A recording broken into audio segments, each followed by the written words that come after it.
Hay nombres que resuenan en el alma con un eco de escalofrío, y Judas es quizás el más profundo de todos. Es sinónimo de traición, una herida grabada en la memoria del mundo. El hombre que, según nos han contado, vendió a su maestro por 30 miserables piezas de plata, el precio, nos dicen, de un alma. Su historia parece grabada en piedra. El apóstol caído, el villano definitivo cuya codicia lo llevó a cometer el acto más infame de la historia. Pero, ¿y si esa historia, la que llevamos escuchando 2000 años, no es toda la verdad? ¿Y si el mayor traidor de la historia fue en realidad el discípulo más obediente cuyo corazón se rompía con cada paso? O quizás un revolucionario frustrado, viendo cómo sus sueños de libertad se desvanecían. Hoy no vamos a repetir el cuento de Judas, vamos a sentirlo. Vamos a separar al mito del hombre y a explorar las sombras donde se esconden las verdaderas motivaciones del apóstol más enigmático de todos. Quédense, porque la verdad es mucho más compleja y toca una fibra mucho más humana que una simple historia de traición. La historia que nos arrulló y nos advirtió desde niños es dolorosamente directa. Judas Iscariote, uno de los 12, uno del círculo íntimo, se acerca a los sumos sacerdotes y susurra la pregunta que cambiaría el mundo. ¿Qué me darán si se los entrego? Le ofrecen 30 monedas de plata, el precio de un esclavo, y él acepta. La traición se sella en el huerto de Getsemaní, con un beso, un gesto de amor y amistad retorcido para identificar a su maestro ante los guardias. Es un relato de avaricia y engaño que termina con la crucifixión de Jesús y el suicidio de un hombre consumido por la culpa. Pero esta versión tan clara deja el corazón lleno de preguntas. ¿Cómo es posible que uno de los hombres más cercanos a Jesús, que sintió el calor de su presencia y fue testigo de sus milagros, se vendiera por una suma tan vacía? Es una pregunta que rasga el tejido de la lógica y la lealtad, y es aquí donde nuestra búsqueda se vuelve más profunda. La historia de Judas es como un espejo de nuestra propia fe. Miren el cristianismo hoy. De una sola raíz han brotado más de 45,000 denominaciones e interpretaciones, cada una convencida de poseer la verdad. Con Judas sucede lo mismo. Hay un solo hombre, pero innumerables Judas. El patriota desilusionado, la pieza de un juego cósmico e incluso el cómplice necesario en un plan divino. Para entender la traición, primero tenemos que intentar sentir el corazón del hombre. Antes de que su nombre se convirtiera en una herida, Judas era un hermano. Jesús lo eligió para su círculo más íntimo, y no fue una decisión tomada a la ligera.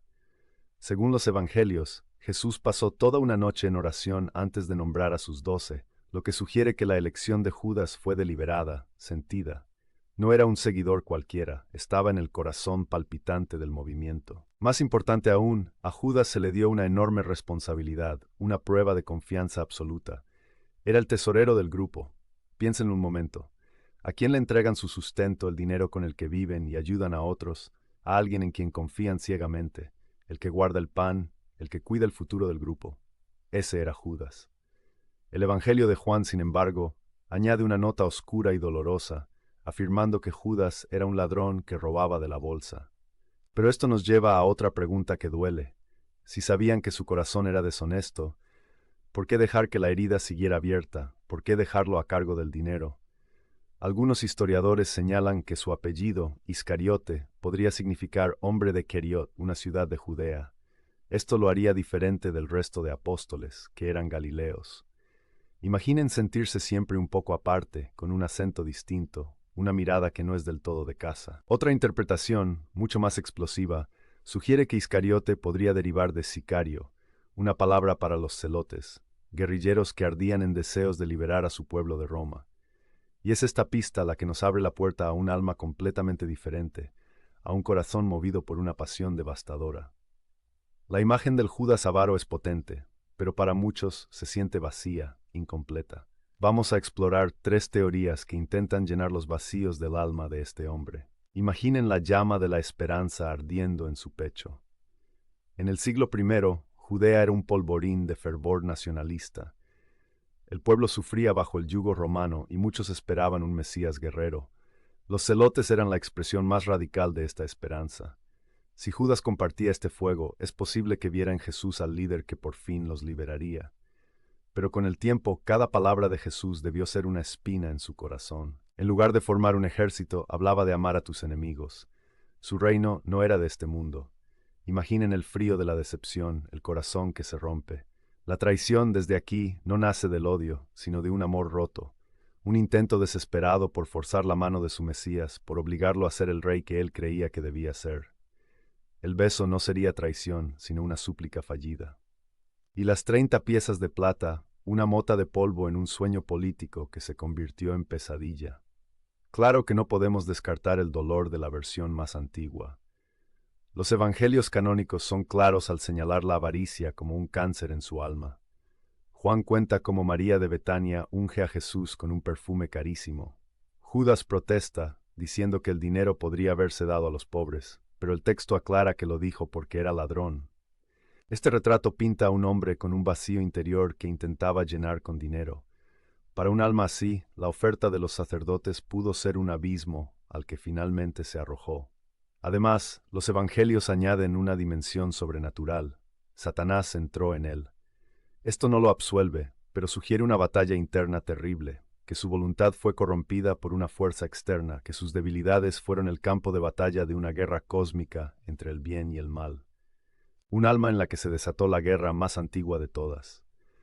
Y aquí el corazón se detiene, porque esta es la teoría más revolucionaria y polémica, la que transforma al monstruo en mártir. Por siglos fue solo un rumor, hasta que en los años 70 se descubrió en Egipto un papiro antiguo, el Evangelio de Judas. Este texto, del siglo Watts, le da un giro de 180 grados a todo lo que sentíamos. En esta versión, Judas no es el traidor, sino el discípulo amado, el único que de verdad entiende la misión de su maestro.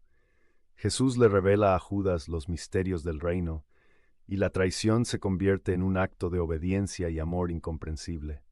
Jesús le pide a Judas que lo entregue, porque es la única forma de liberar su espíritu divino de la cárcel del cuerpo. En un pasaje devastador, Jesús le dice a Judas: «Tú superarás a todos ellos, porque tú sacrificarás al hombre que me reviste». Imaginen a Jesús pidiéndole a su amigo más querido que lo destruya por un bien mayor. Desde esta óptica, Judas asume la tarea más dolorosa, aceptando el odio eterno para cumplir un plan divino. Con todo esto en el corazón, volvamos a la última cena. La escena de repente tiene un peso insoportable, ¿verdad?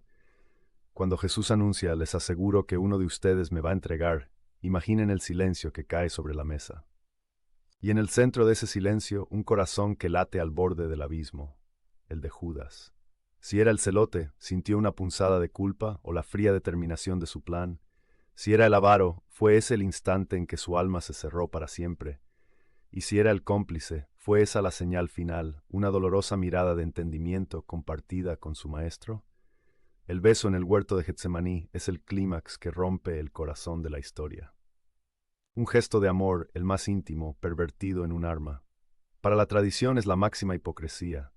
Para la teoría política, el catalizador de una revolución fallida.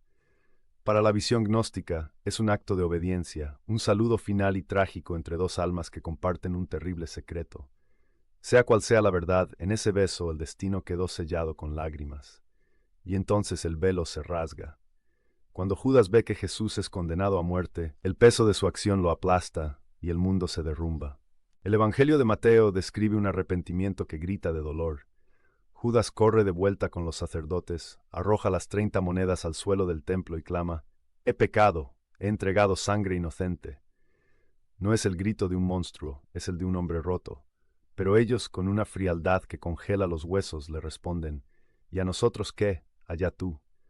El dinero no puede sanar la herida. El plan, si es que lo había, ha fracasado. Abandonado por todos, ahogándose en su propia culpa, Judas busca su fin. Y aquí el misterio se vuelve todavía más denso, porque la Biblia nos da dos versiones distintas y contradictorias de su muerte. Mateo dice que atormentado fue y se ahorcó. Sin embargo, Hechos de los Apóstoles cuenta que con el dinero compró un campo, y allí, cayendo de cabeza, se reventó por la mitad, y todas sus entrañas se derramaron. Su fin, como su vida, es un enigma envuelto en dolor. Su propio cuerpo y su memoria se parten en dos, incapaces de contener la magnitud de la tragedia. Entonces, ¿quién fue Judas Iscariote? ¿Un ladrón de corazón frío? ¿Un patriota idealista cuyo amor por su pueblo lo cegó? o el discípulo más leal, dispuesto a sacrificar su alma para cumplir una orden divina? La verdad es que quizás nunca tendremos una respuesta definitiva. La historia ha elegido su versión y Judas ha quedado congelado como el arquetipo del traidor. Pero su figura es un espejo que nos obliga a mirar dentro de nosotros mismos, a cuestionar la naturaleza de nuestra fe, la fragilidad de nuestra lealtad y la terrible distancia que a veces hay entre lo que nuestro corazón intenta y lo que nuestras manos terminan haciendo. Quizás la verdadera lección de Judas no es solo una advertencia contra la traición. Su historia nos recuerda que, así como de una sola fe pueden nacer miles de iglesias, de un solo corazón humano pueden nacer el cielo y el infierno. La historia de Judas no nos da una respuesta fácil, sino una pregunta eterna que nos perseguirá siempre. ¿Qué hay realmente en el fondo de nuestro propio corazón? Hemos sentido la política, la codicia y el peso de un secreto divino. Ahora queremos sentir lo que piensan ustedes. ¿Cuál de estas teorías sobre Judas les toca el corazón? ¿Creen que fue un traidor, un revolucionario o algo completamente distinto? Déjenos su teoría en los comentarios. Nos fascina leer lo que sienten. Y si les apasionan estos misterios del alma y las historias que desafían lo que creíamos saber, no olviden suscribirse y darle a la campanita. Tenemos muchas más verdades ocultas que desentrañar juntos. Gracias por caminar con nosotros por estas sombras del alma humana.